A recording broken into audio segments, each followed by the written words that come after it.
বিরোধীরা বলছে যে টাকার লোভ দেখিয়ে ভোট কিনতে চাচ্ছেন।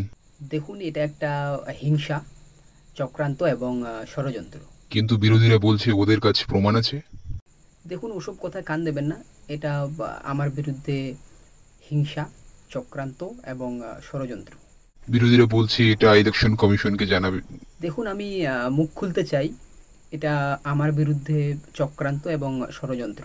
ওরা বলছে আপনি হিংসার রাজনীতি করছেন। দেখুন, এটা বিরোধীদের ষড়যন্ত্র। হ্যাঁ, সে বারবার আপনি একই কথা বলে যাচ্ছেন ঘুরিয়ে পেঁচিয়ে। আরে আলাদা কিছু বলুন না। মানে মানে বিরোধীদের ষড়যন্ত্র আর ভিতরে ভিতরে ষড়যন্ত্র, বিরোধীদের ষড়যন্ত্র। বিরোধীরা বলছে আপনি 200 ভোটে জয়লাভ করবেন। আমি আবার বলছি, এটা বিরোধীদের ষড়যন্ত্র এবং হ্যাঁ, আপনাকে আর কিছু বলতে হবে না। আরে আমি আরে গেলাম। আরে আরে দাঁড়ান, যাচ্ছেন কোথায়? আরে হুর, এই যে চলে গেল, এটাও আমার বিরুদ্ধে একটা ষড়যন্ত্র।